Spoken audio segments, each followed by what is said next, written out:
یزید کی طرف، نور کی حیات حسین کی طرف، ظلمت کی موت یزید کی طرف، حق کی حیات حسین کی طرف، باطل کی موت یزید کی طرف، حکم خدا کی موافقت کی حیات حسین کی طرف، حکم خدا کی مخالفت کی موت یزید کی طرف۔ تو کربلا میں حسین مجسم زندگی تھے، یزید مجسم موت تھا، اسلام بیچ میں آ گیا تھا۔ موت چاہتی تھی اپنے میں ملا لے، حیات چاہتی تھی اپنے میں ملا لے۔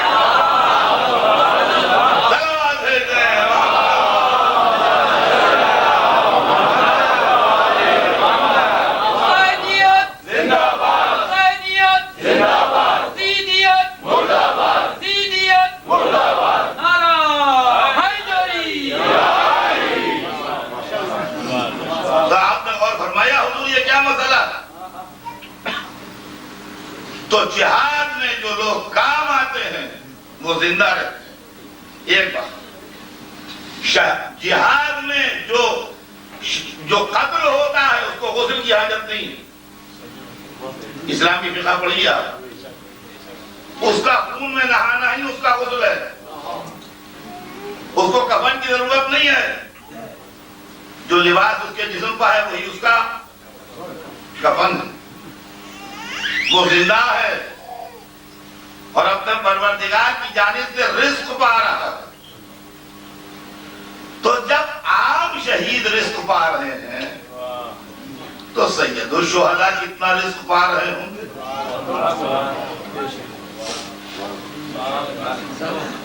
جب عام شہید رزق پا رہے ہیں، جو بھی شہید ہو جائے، ہم آپ کوئی بھی شہید ہو جائے اللہ کی راہ میں اگر، تو ہمارا رزق اللہ کی طرف سے جاری ہو جائے۔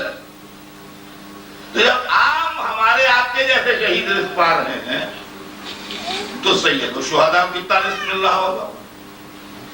اچھا آپ یہ بھی دیکھ لیں کہ ان لوگوں کو جب رزق ملتا ہے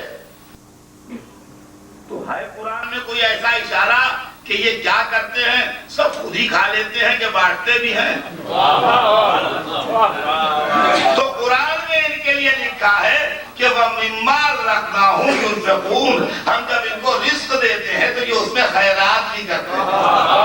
تو رزق ملنا بھی ثابت، عادت خیرات بھی ثابت، زندہ ہونا بھی ثابت۔ اگر ہم نے ہاتھ پھیلا دیا تو بدعت کیا ہے؟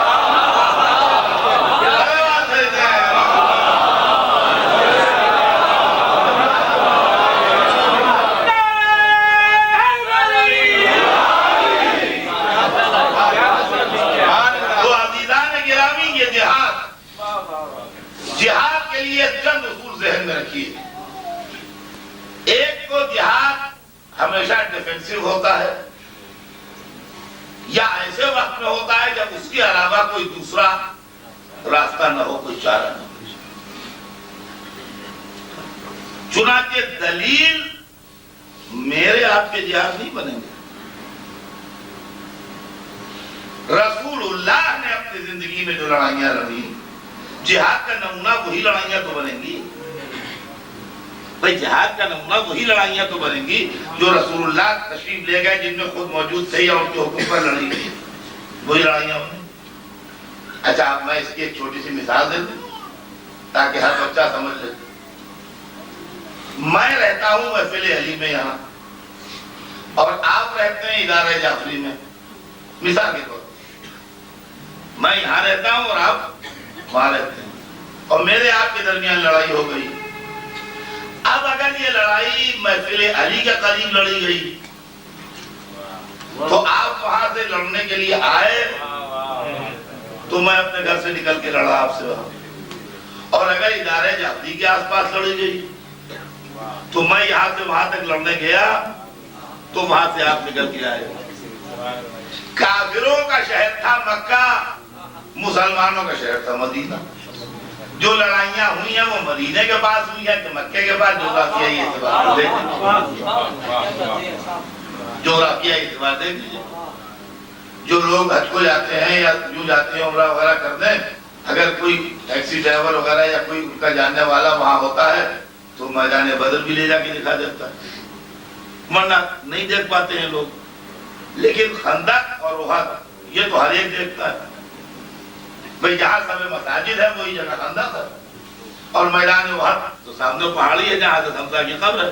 تو یہ دو ٹھکانے تو جو حاجی جاتے ہیں ظاہر جاتے ہیں وہ دونوں یہ دو ٹھکانے تو دیکھ کے آتے ہیں، ایک مدینے کے ادھر ایک مدینے کے ادھر، تو مدینہ ہی میں رہ گیا بدر تھوڑا سا ذرا سا آگے، مگر مکے سے دور ہے مدینے سے قریب ہے۔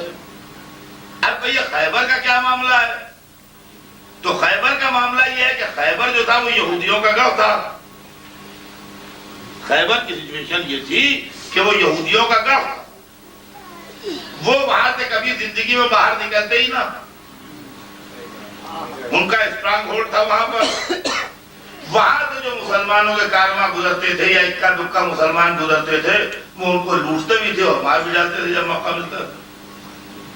ان کو رسول اللہ نے بار بار وارننگ بھیجوائی کہ دیکھو یہ حرکت چھوڑ دو، یہ کام نہ کرو، راستوں کو خطرناک نہ بناؤ، کاروانوں کو آرام سے گزرنے دو، اکیلے دکیلے آدمیوں کو، کمزوروں کو، غریبوں کو نہ مارو پیٹو۔ وہ اپنی عادت سے باز نہیں آئے۔